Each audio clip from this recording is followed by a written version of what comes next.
Ele não faz nenhum predestinismo fatalista de ninguém.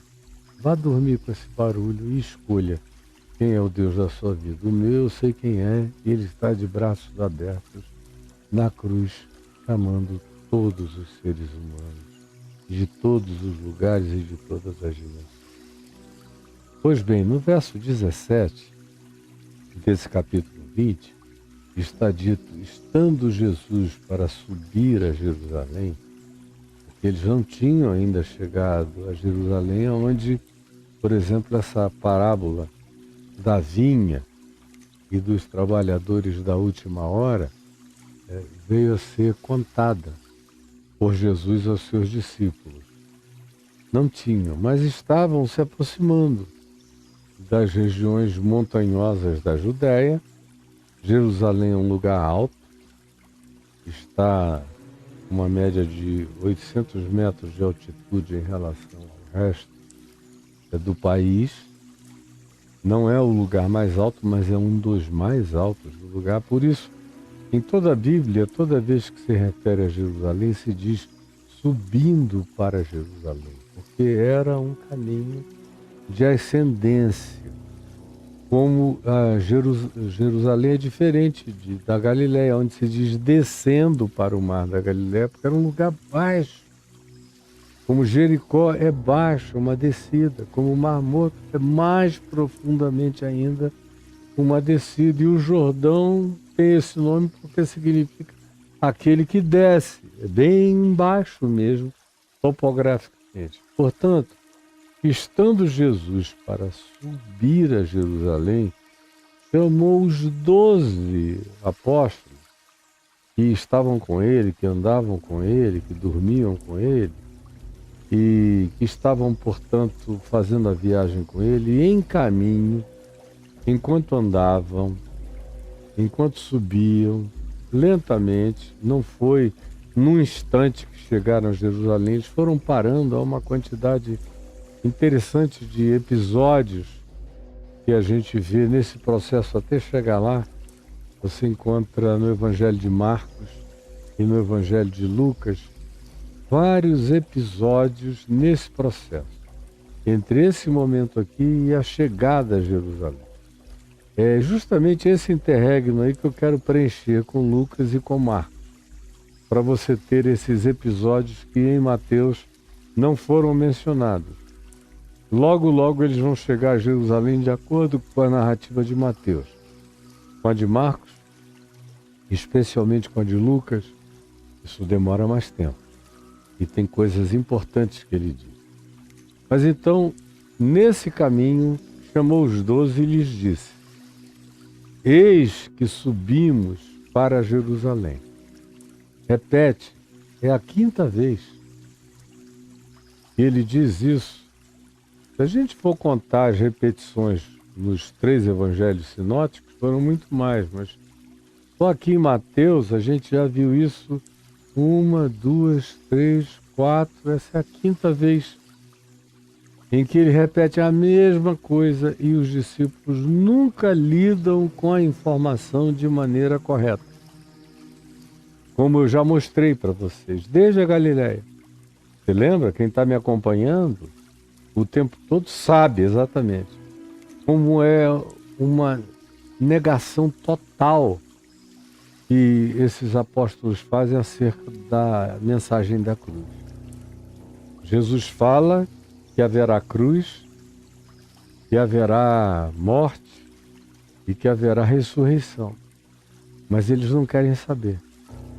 Começou com Pedro, não longe de ti tal coisa. E assim eles vão. Quando Jesus conversa com Moisés e Elias no Monte da Transfiguração também sobre isso, a gente viu a mesma evasão por parte dos discípulos presentes. Quando ele introduz o assunto outra vez para um grupo maior, de novo eles mudam de assunto. Passam a falar de Elias, mas Elias não vem antes, não está fora da ordem. Eles começam a querer criar cronologias e assim vão. E aqui Jesus outra vez introduz o assunto: eis que subimos para Jerusalém. E o Filho do Homem será entregue aos principais sacerdotes e aos escribas. Eles o condenarão à morte. Cada vez que Jesus fala nisso, ele é agora mais e mais resumido, conciso, sintético e objetivo do que das primeiras vezes.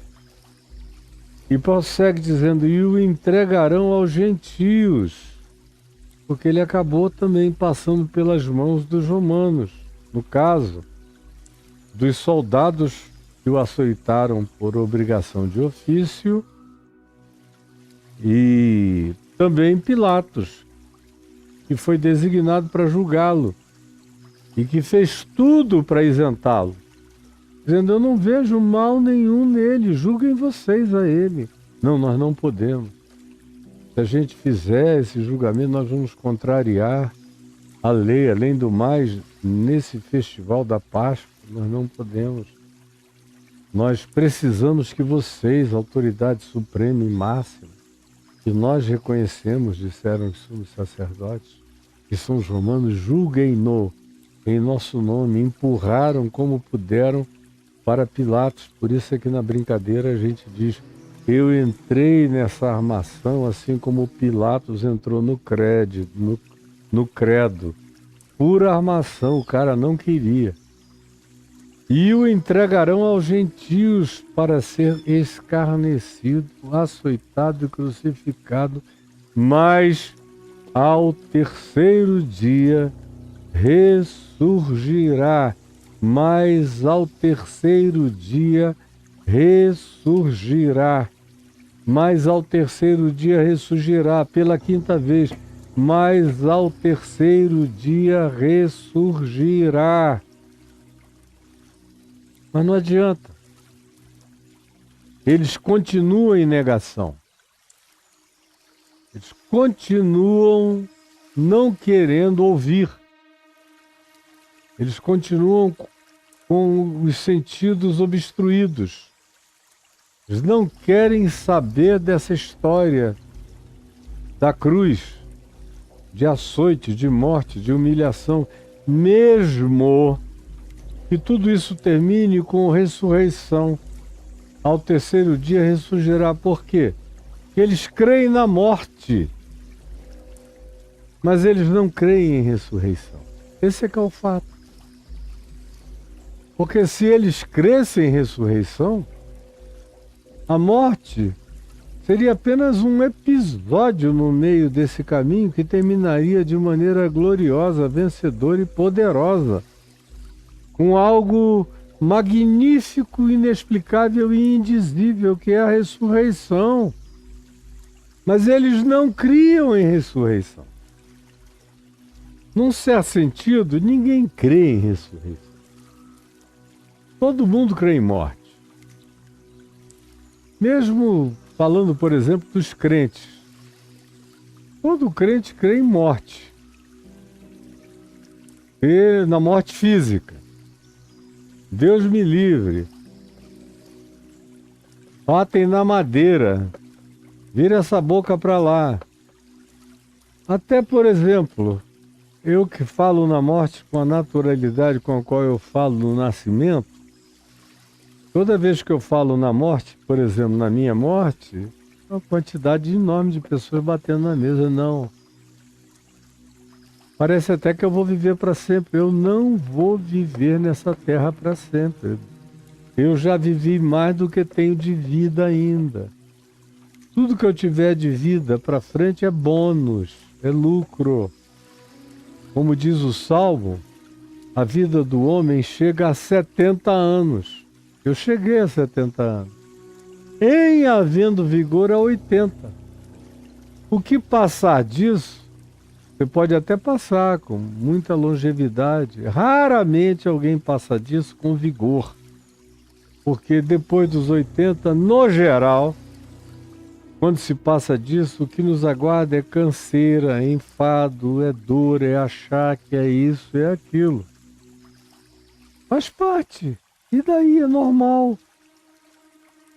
Assim como é normal nascer, não saber falar, chorar, depender, engatinhar, aprender a andar, cair muito, aprender devagar a andar melhor, depois aprender a correr e cair muito, até correr sem cair.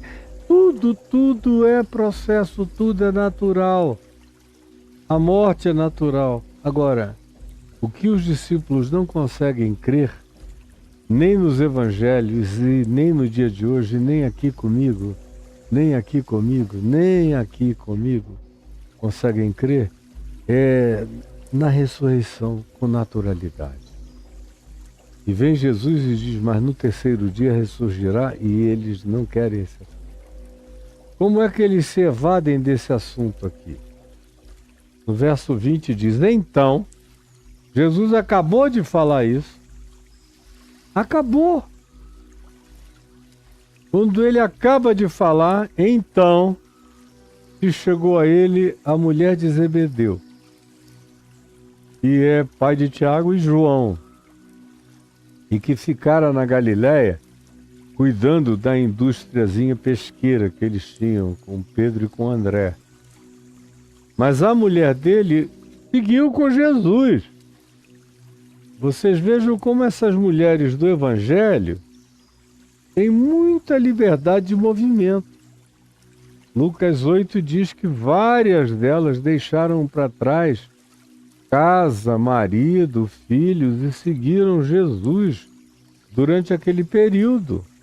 Algumas ficaram um período inteiro, como a mãe dele passou boa parte do tempo com ele, as irmãs, as primas, as amigas, diversas e variadas, discípulas que foram se agregando e que eram as que o serviam e traziam alimentos e renovavam os víveres para que eles tivessem com que comer e beber, tivessem um mínimo de possibilidade de dedicarem-se ao ministério explícito, porque elas faziam essa diaconia natural, esse serviço natural de cuidado dele.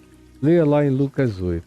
Então, se chegou a Jesus a mulher de Zebedeu, com os seus 2 filhos, são Tiago e João, e adorando-o, pediu-lhe um favor. Jesus tinha acabado de dizer, olha, a gente vai subir, eu vou morrer e vou ressuscitar. Não houve reflexão a respeito do assunto. É um caso do tipo assim, ele tem mania de falar nisso. Mas a gente já ouviu isso 5 outras vezes. Deixa para lá.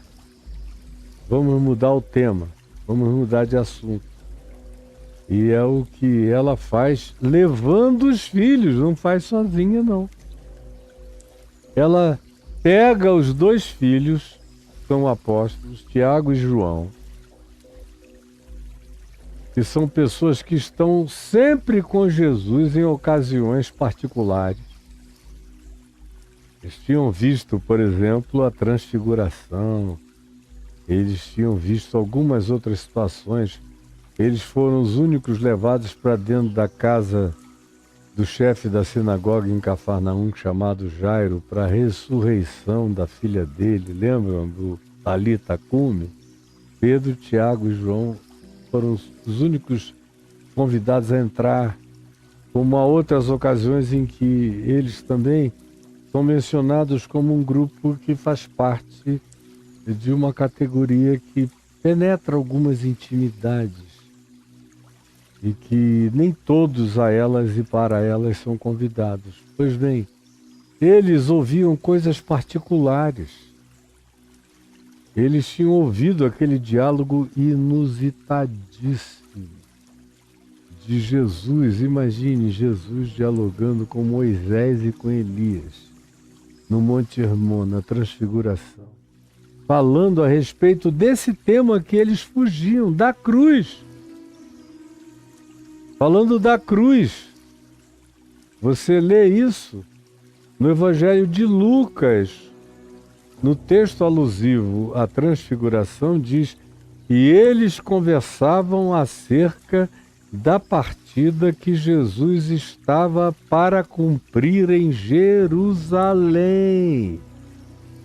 Ou seja, falavam da morte de Jesus, da cruz de Jesus, dos fenômenos que envolveriam isso, a crucificação e posteriormente a ressurreição e a glorificação de Cristo. Os quatro, Pedro, Tiago e João, ouviram, viram, mas tinha um bloqueio. A gente só entende o que a gente quer, só ouve o que a gente deseja, só internaliza o que a gente permite, só acolhe o que a gente concede, só pratica o que a gente pré-seleciona. É impressionante a natureza humana e como o Evangelho vai ilustrando essa dificuldade que os seres humanos, todos nós temos, de sermos isentos, de sermos epistemologicamente, cognitivamente, gente aberta mesmo para o todo da fala de Deus, ou o todo da fala humana, ou o todo da realidade. A gente sempre filtra, a gente sempre peneira, a gente sempre seleciona, a gente sempre separa o joio do trigo.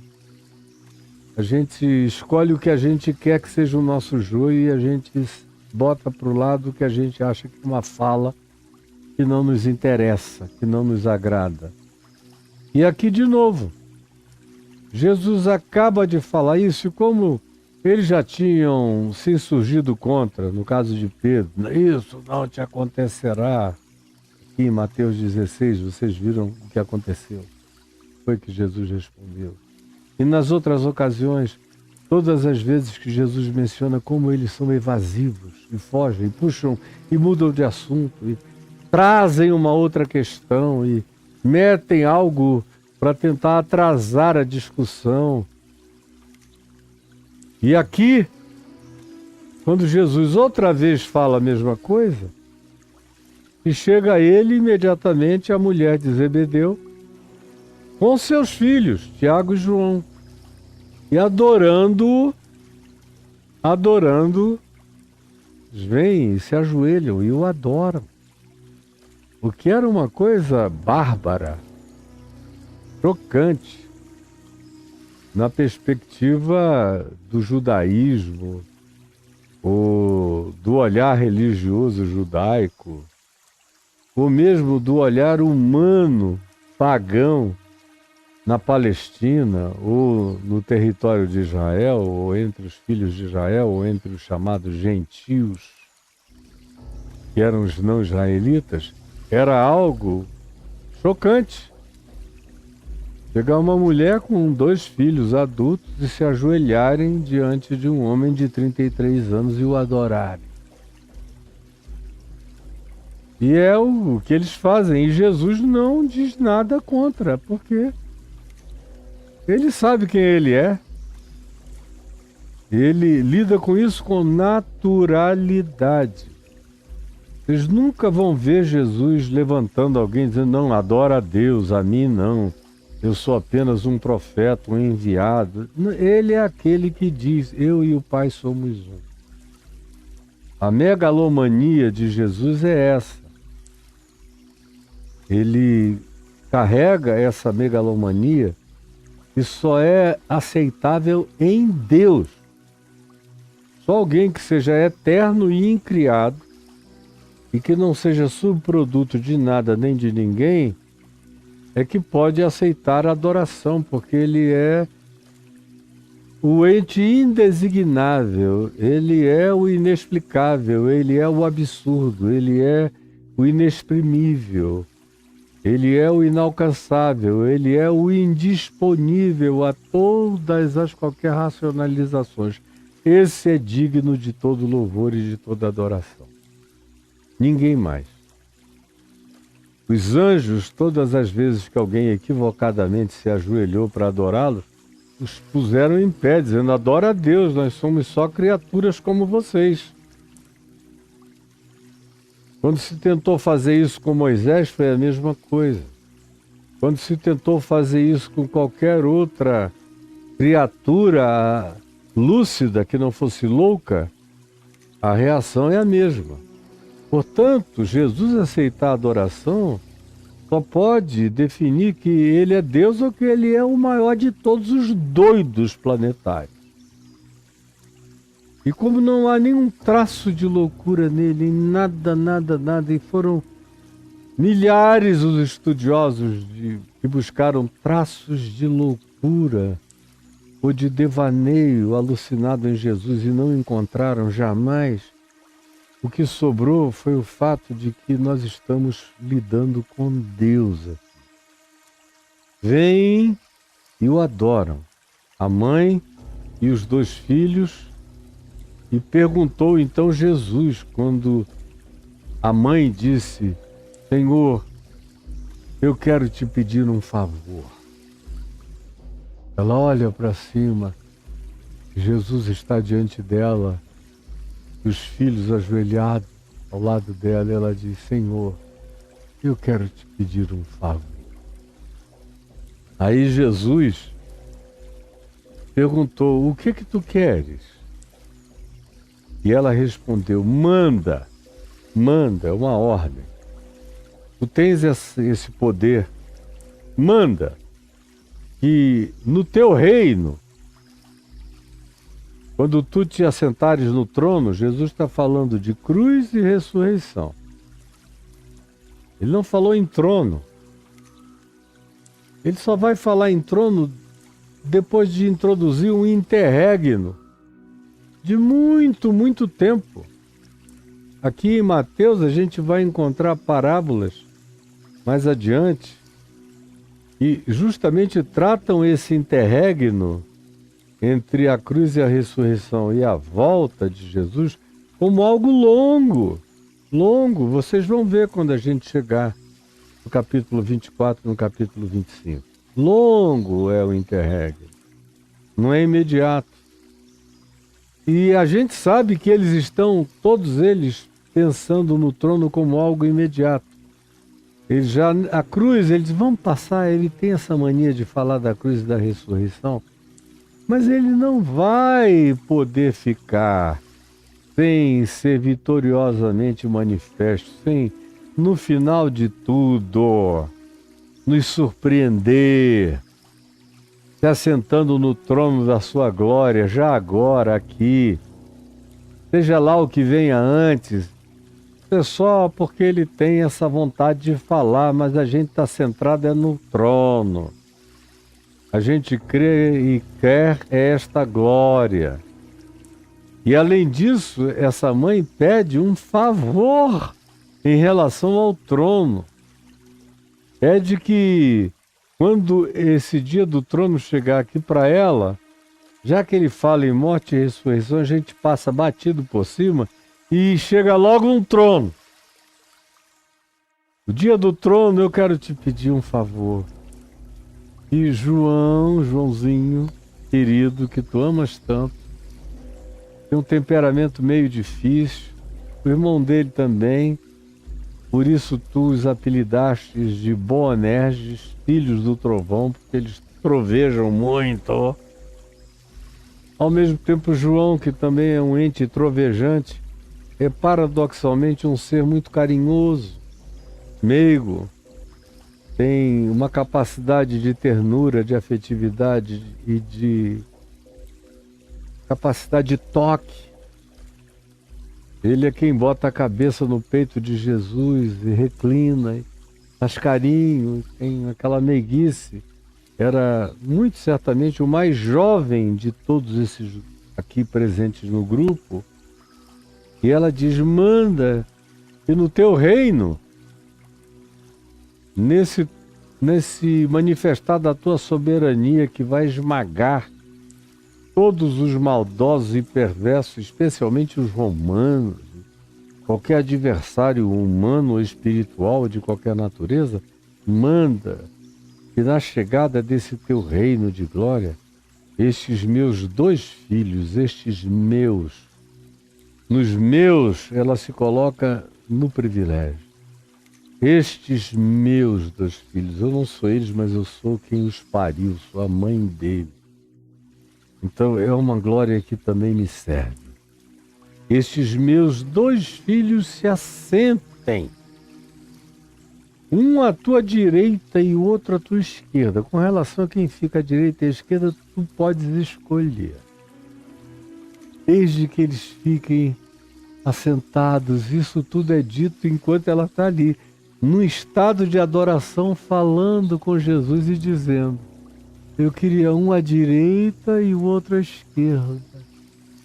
Agora imagine, coloque-se no lugar de uma pessoa que faz esse tipo de oração a Deus. Você sabe muito bem quantas vezes você já se ajoelhou para pedir estupidez a Deus. Quantas vezes você já se ajoelhou para pedir estupidez a Deus? Provavelmente você tenha se ajoelhado até o dia de hoje na sua vida para pedir mais estupidez a Deus do que para trazer qualquer que seja a oração, a prece ou pedido de favor sensato e lúcido. Aqui é. Manda que um se assente à direita e outro à esquerda. Mas Jesus lhe respondeu: não sabeis o que pedis. E acho interessante que a resposta de Jesus é plural, é um imperativo no plural, porque ele não fala só com ela, que foi a vocalizadora do pedido. Ele sabe que ela foi a representante vocal, porque era desejo dela pedir o que pediu, mas havia a anuência absoluta dos outros, dos 2 filhos. Anuíram, foram juntos, se ajoelharam juntos. Esse é um diálogo de joelhos. É uma cena patética para você olhar de longe. Aquela mãe, os 2 filhos, os outros apóstolos em volta, mulheres, discípulas e amigas em volta, pessoas do povo sempre estavam nas beiradas de todo o processo, no mínimo, mesmo quando não havia multidão, havia muita gente observando. Aí vem essa cena, esse presépio, que vira uma presepada. Se ajoelham, e esse diálogo inteiro é de joelhos, é aqui do chão para cima.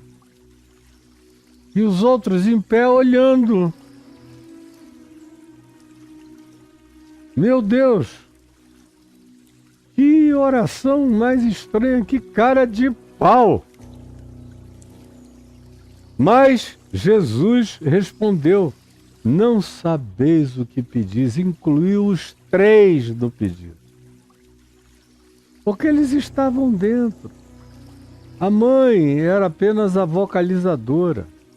Eles tinham também usado a mãe para ser aquela que representava, que era o fator oral da declaração, mas o coração deles estava ali em estado de aplauso, súplice, querendo que Jesus dissesse: tá bom, uma oração de mãe é irresistível.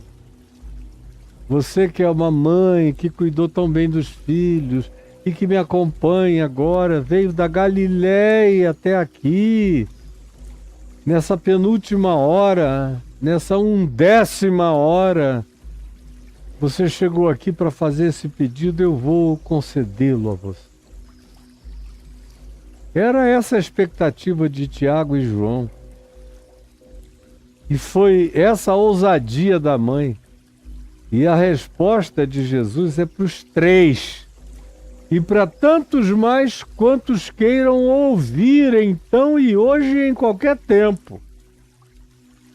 E é plural a resposta dele. Não sabeis o que pedis. Pelo amor de Deus, não me façam essas orações. Não me peçam lugares, tronos, posições, assentos, importâncias, visibilizações, prosperidades e projeções. Não me peçam percepções grandiosas, que vocês venham a trazer sobre os demais. Não peçam grandeza a mim, não peçam prioridade, não peçam preeminência, não peçam expressão de excelência, não peçam para serem eminências, não peçam para serem aqueles que te representam, não peçam para ganharem extrema visibilidade diante de todos em comparação com qualquer outro e qualquer um na face da terra. Porque o que ela pede e eles anuem ao pedido é para que eles sejam o segundo e o terceiro na visibilidade terráquea no reino de Deus. É um surto megalômano, narcisista, de quem não se enxerga, de quem não ouve o que Jesus diz: os primeiros serão os últimos serão os primeiros. Muitos são chamados, poucos os escolhidos. Jesus já vem repetindo essas coisas, mas entra por aqui, sai por aqui. E como eles tinham sido chamados de uma multidão para fazerem parte de um grupo de 12, eles ficam achando que isso dá a eles uma prerrogativa absolutamente superior. Mal sabem eles que tem gente sem nome, gente completamente desconhecida, gente que nem veio a saber do nome de Jesus enquanto viveu no planeta Terra e que foi infinitamente mais lindo, mais bonita, mais doce, mais quebrantada, mais súplice, mais humana, mais generosa, mais corajosa, mais desinteressada, mais dada ao serviço, menos comparativa, sem inveja de ninguém, feliz com quem era, praticando os dons, os talentos e as possibilidades que carregava durante o curso da história dele. Gente muito, muito, muito superior, com uma essência humana do que esses 12 aqui carregavam. Nunca entenderam que eles foram chamados porque eles eram os caras que estavam ali. E não estavam na Arábia Saudita, nem na Índia. Nem eram índios na chamada América do Norte, nem na América do Sul. Nem nas ilhas do Pacífico ou do Atlântico.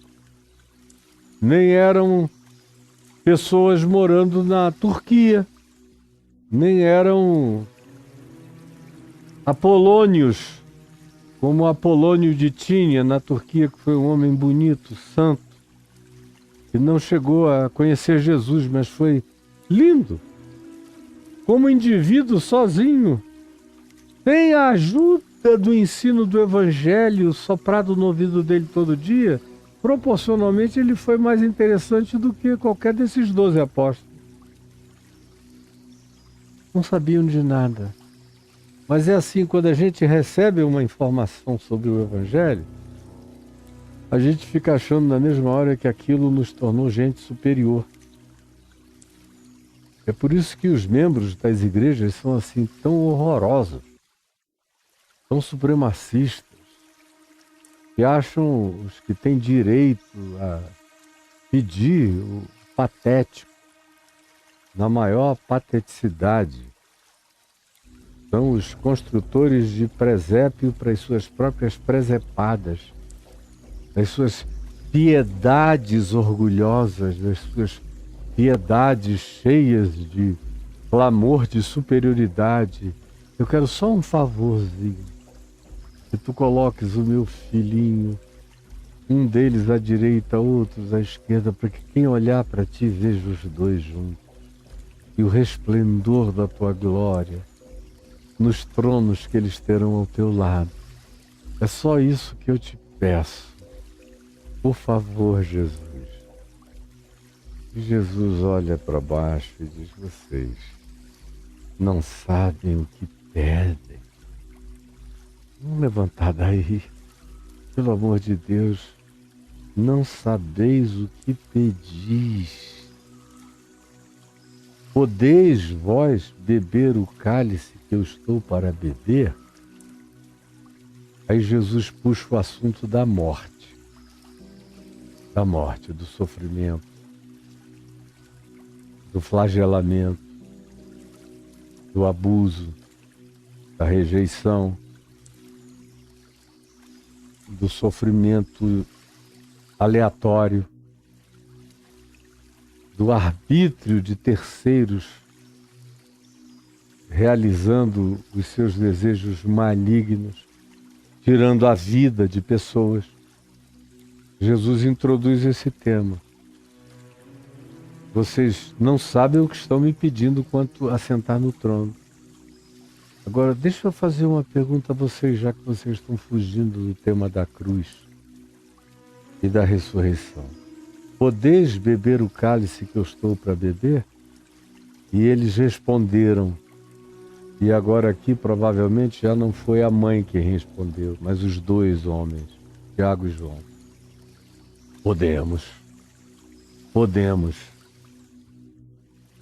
Quando eles disseram podemos, eles estavam antecipando para eles mesmos, sem se darem conta, o fato de que a cruz era para Jesus tanto quanto seria para todos. Até para aquele que foi o único que não veio a morrer morte violenta, que foi João, filho dela aqui e eventualmente o mais novo dos apóstolos. Morreu exilado de velho, morreu de tédio, morreu de depressão solitária, morreu na ausência de vozes, morreu sem apupos, morreu sem aplausos, morreu sem aconchego, morreu sem cuidados, morreu na solidão, morreu olhando para um teto vazio numa gruta sem ninguém, na ilha de Pátimos. E foi João. Se o filho dela é o João do Apocalipse, foi assim que ele morreu. Agora, Tiago, é só ler Lucas 12 e você fica sabendo como esse Tiago aqui morreu. Leia lá em Lucas 12.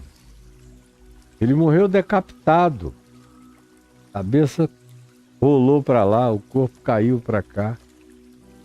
Esse foi o trono humano de Tiago, foi botar a cabeça no cadafalso ali, no lugar da decapitação, a cabeça caindo lá embaixo, o corpo aberto aqui em cima, largado aqui em cima e o coração ainda pulsando, esguichando sangue para todos os lados. Podeis vós beber o cálice que eu estou para beber?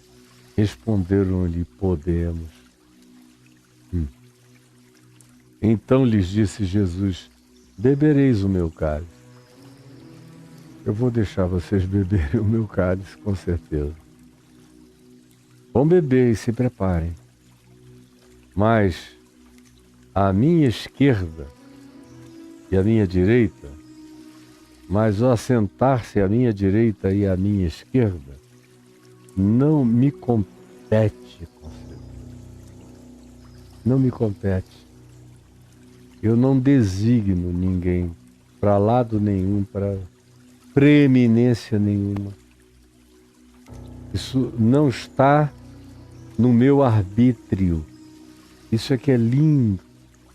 Pois ele, sendo Deus, como Paulo diz escrevendo aos Filipenses, não tomou, não julgou como usurpação o ser igual a Deus, antes a si mesmo se humilhou e assumindo a forma de servo e reconhecido em figura humana, foi obediente até a morte, morte de cruz, pelo que Deus o exaltou e lhe deu um nome que está acima de todo nome, para que ao nome de Jesus se dobre todo o joelho nos céus, na terra e debaixo da terra, e para que ao nome de Jesus toda língua tremule, todo ente dê glória a Ele. Agora, Ele próprio não se autodesigna para nada e nem concede glórias a ninguém. Ele transfere tudo isso para o Pai. Ele é o caminho, a verdade e a vida. Ninguém vem ao Pai senão por Ele, mas é o Pai. Ele diz: eu e o Pai somos um, mas é o Pai quem concede. E Ele, subsistindo em forma de Deus, não julga como usurpação decidir aquilo que é decisão soberana do absurdo, indisponível aos sentidos humanos. E Ele faz isso com uma doçura quebrantada, num esvaziar-se de si mesmo maravilhosamente lindo, tão diferente desses discípulos que só se enchem de si mesmo. A gente tem aqui um choque entre os que chegam cheios de si e aquele que se esvazia de si. Essa é a grande diferença. Se você pudesse transformar isso em recipientes na sua visibilidade, você veria a mulher de Zebedeu e Tiago e João chegando com aqueles cântaros e ânforas enormes, cheias, transbordantes, transparentes, gritantemente exaltadas de si próprias. E Ele, que é maior do que tudo e todos, esvaziando-se, esvaziando-se, esvaziando-se, esvaziando-se, esvaziando. Esvazia-se tanto que Ele olha para frente, olha e vê a cruz, vê a ressurreição, diz: essa é agora a missão. Ele nem fala do reino por vir, nem do trono, nem da glória, não. É uma coisa de cada vez, e o que está diante de mim é humilhação, sofrimento, morte, cruz, dor. Depois ressurgirei diante dos mortos. Mas basta ter isso como consciência e referência da vida.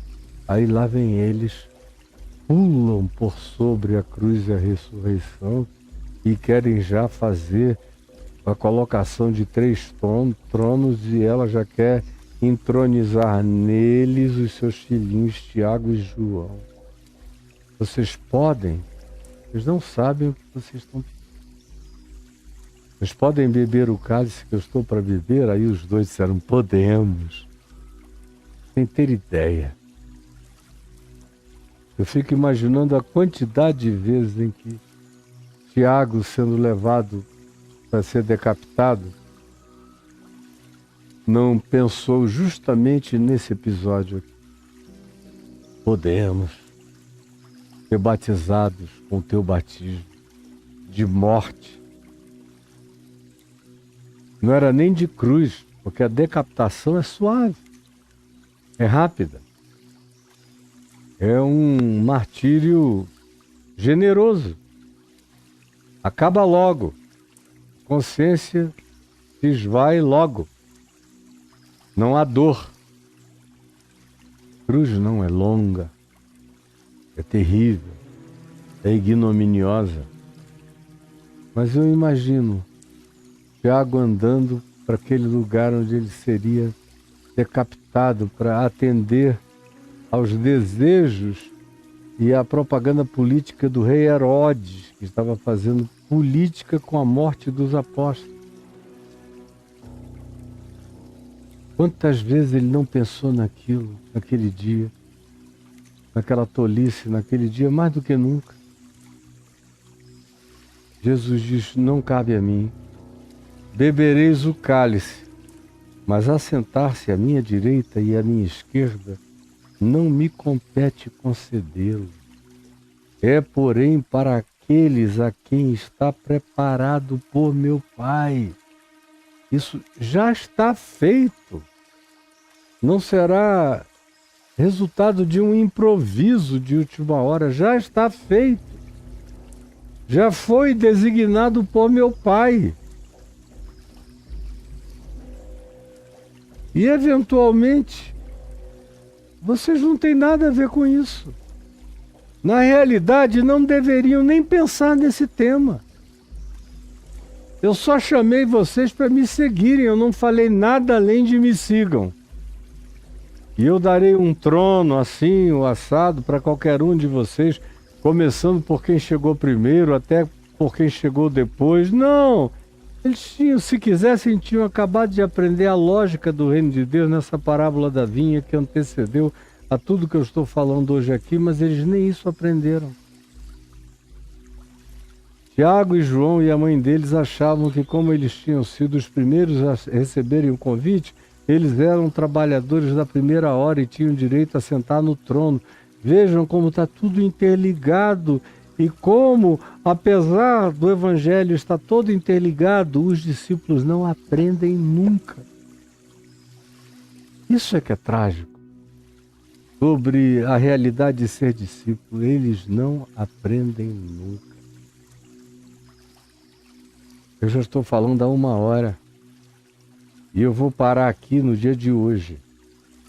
Amanhã eu vou continuar, porque o que eu tenho a dizer é muito mais. Isso foi só uma pequena introdução. E eu te peço, Jesus, e nessa simples introdução, todo aquele que tem um coração aberto e que não fica filtrando a tua palavra, nem selecionando o evangelho que gosta,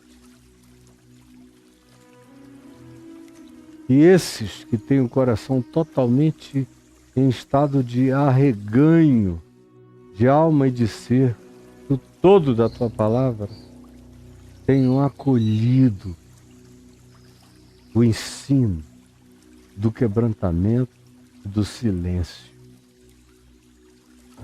A gente anda em silêncio diante de ti, fazendo a nossa parte com toda alegria, porque para aqueles que te conheceram, basta-lhes o privilégio de um dia te haverem conhecido.